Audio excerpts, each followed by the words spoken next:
রাজ্যপালের আমন্ত্রণে সাড়া। সোমবার বিকেলে রাজভবনে গেলেন মুখ্যমন্ত্রী মমতা বন্দ্যোপাধ্যায়। মুখোমুখি রাজ্যপাল আনন্দ বোস ও মুখ্যমন্ত্রী মমতা বন্দ্যোপাধ্যায়। আপাত দৃষ্টিতে সৌজন্য বৈঠক হলেও এটি তাৎপর্যপূর্ণ। বরফ কি গলে গেল নাকি আপাতত শান্তি কল্যাণ, এই প্রশ্নই ঘুরপাক খাচ্ছে বাংলায়। সোমবার রাজ্যপাল সিভি আনন্দ বোসের সঙ্গে দেখা করতে রাজভবনে গেলেন মুখ্যমন্ত্রী মমতা বন্দ্যোপাধ্যায়। প্রায় আধ ঘন্টা রাজভবনে ছিলেন মুখ্যমন্ত্রী। রাজভবন থেকে বেরিয়ে রাজ্যপালের সঙ্গে আলোচনার বিষয়বস্তু নিয়ে সাংবাদিকদের তিনি কিছু বলেননি। তবে মুখ্যমন্ত্রীর সঙ্গে রাজ্যপালের বৈঠকের পর রাজভবনের মিডিয়া সেলের তরফে দুটি টুইট করা হয়। একটি টুইটে লেখা হয়, রাজভবনে রাজ্যপালের সঙ্গে সৌজন্য সাক্ষাৎ ও মত বিনিময় করেন মুখ্যমন্ত্রী। অন্য একটি টুইটে লেখা হয়, প্রকৃত বন্ধুত্ব প্রতিপ্রভার মতো, যখন সবকিছু অন্ধকার হয়ে যায় তখন এটা আরো বেশি বিচ্ছুরিত হয়। যদিও আমরা আলাদা হতে পারি, কিন্তু গাছের শাখার মতো পরস্পরের সঙ্গে জুড়ে থাকি। গত বছর পঞ্চায়েত নির্বাচনের সময় থেকে রাজভবন নবান্নের মধ্যে চাপানুতো তৈরি হয়। বিশ্ববিদ্যালয়গুলিতে উপাচার্য নিয়োগ ঘিরে তা চরম আকার ধারণ করে। এমনকি উপাচার্য নিয়োগের বিষয়টি সুপ্রিম কোর্টে গড়ায়। এদিকে এরপর বরানগরের বিধায়ক সায়ন্তিকা বন্দ্যোপাধ্যায় এবং ভগবানগোলার বিধায়ক রিয়াত হোসেনের শপথ গ্রহণ নিয়ে টানাপোড়েন চলেছিল। তাদের রাজভবনে শপথের জন্য আমন্ত্রণ জানানো হয়েছিল, কিন্তু দুই বিধায়ক রাজভবনে শপথ গ্রহণে রাজি হননি। রাজ্যপালের বিরুদ্ধে রাজভবনের এক কর্মীর শ্লীলতাহানির অভিযোগ ওঠার পর বেশ কয়েক মাস আগে মুখ্যমন্ত্রী মমতা বন্দ্যোপাধ্যায় প্রকাশ্যে ঝাঁঝালো আক্রমণ শানিয়েছিলেন রাজ্যপালকে। সন্দেশখালী বলবার আগে রাজ্যপাল কেন তার কাজের মেয়েকে, কেন তার ঘরে কাজ করে বলে মেদিনীপুর পূর্বের একটি মেয়েকে একবার নয় পরপর দুবার মলেস্টেশন করেছেন। আমি তো তার কান্না দেখলাম, আমার কাছে ভিডিও এসছে। কই একটা কথা মুখ দিয়ে তো বললেন না। আপনার লোকজনেরও তো তখন ছিল, যখন মেয়েটা কেঁদে বেরোচ্ছিল, বলেছে আর আমি রাজভবনে চাকরি করতে যাব না। ভয় পাচ্ছে কখন যখন তখন ডেকে খারাপ ব্যবহার করবে, অসম্মান করবে। আর আপনি মা বোনেদের নিয়ে কথা বলেন, আপনার লজ্জা নেই? আপনার তো দাঁতের পাটিটাই খুলে যাওয়া উচিত। তারপর গত 15ই আগস্ট স্বাধীনতা দিবসের বিকেলে প্রথা মাফিক রাজভবনে গেলেও রাজ্যপাল সিভি আনন্দ বোসকে কিছুটা এড়িয়েই চলেছিলেন মুখ্যমন্ত্রী। বারবার বলেছিলেন তিনি আর রাজভবনে যাবেন না। মন্ত্রিসভার শপথটা তখন যেতেই হবে, কোনো উপায় নেই।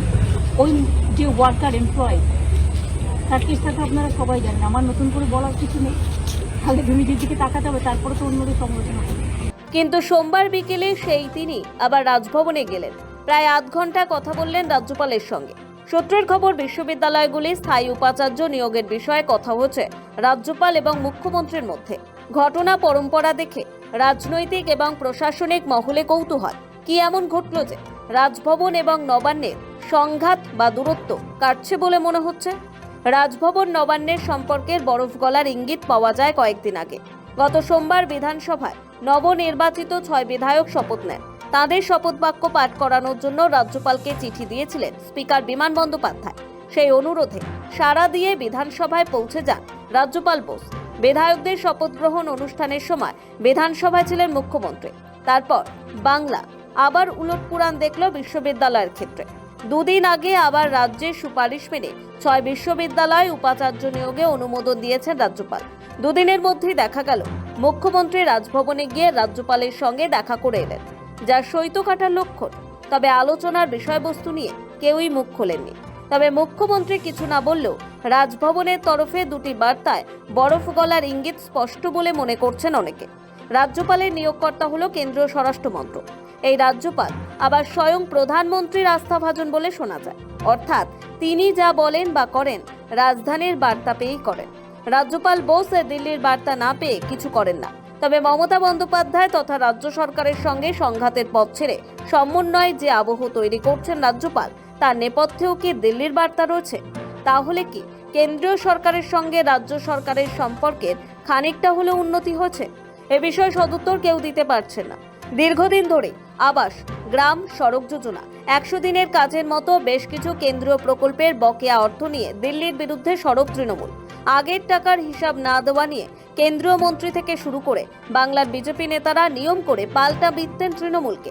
বারবার রাজ্য সরকারের বিরুদ্ধে দুর্নীতির অভিযোগে সরব হয়েছেন শুভেন্দু অধিকারী। তুলে ধরেছেন আর্থাইক গড়মিলের একাধিক অভিযোগ। সেই শুভেন্দুই সম্প্রতি বলেছেন, বাংলার দাবি নিয়ে তাঁরাও সরব হবেন, সবকিছুতে রাজনীতি থাকা উচিত নয়। বিরোধী দলনেতা এও বলেছেন, রাজ্যের মন্ত্রী চন্দ্রিমা ভট্টাচার্যের নেতৃত্বে দিল্লিতে যেতেও তাঁরা প্রস্তুত। অন্যদিকে গ্রাম সড়ক যোজনার কিছু টাকা রাজ্য সরকার পাচ্ছে বলেও গুঞ্জন রয়েছে। এই সব কিছুই রাজভবন এবং নবান্নের সম্পর্ক বদলের ক্ষেত্রে ইঙ্গিতপূর্ণ। ঘটনা যাই হোক না কেন, প্রশ্ন হলো, বরফ কি সত্যিই গলে গেল, নাকি আপাতত শান্তি কল্যাণ? রাজভবন আর নবান্নের পরিবর্তিত সম্পর্ক দেখে প্রশ্ন ঘুরছে বাংলার মনে। সৌভিক সান্যালের রিপোর্ট, সময়, কলকাতা। বেনিয়ম আটকাতে জল স্বপ্ন প্রকল্পে আগাম টাকা দেওয়া বন্ধের সিদ্ধান্ত ঘোষণা করলেন মুখ্যমন্ত্রী মমতা বন্দ্যোপাধ্যায়। সাফ জানালেন, কাজ শেষে রিপোর্ট পেশ না করা পর্যন্ত কোনো টাকা দেওয়া হবে না। জল চুরি রুখতে কড়া নবান্ন। আমরা আইডেন্টিফাই করেছিলাম যে মানুষের জল না পাওয়ার অন্যতম কারণ আনঅথরাইজড কানেকশন, জল চুরি, জলের অপব্যবহার। 2025 সালের এপ্রিলের মধ্যে রাজ্যের প্রতিটি বাড়িতে পানীয় জলের সংযোগ পৌঁছানোর টার্গেট রয়েছে রাজ্যের। সব মিলিয়ে 1,77,00,000 বাড়িতে জলের সংযোগ পৌঁছে দেওয়ার কথা প্রতিশ্রুতি দিয়েছেন মুখ্যমন্ত্রী মমতা বন্দ্যোপাধ্যায়।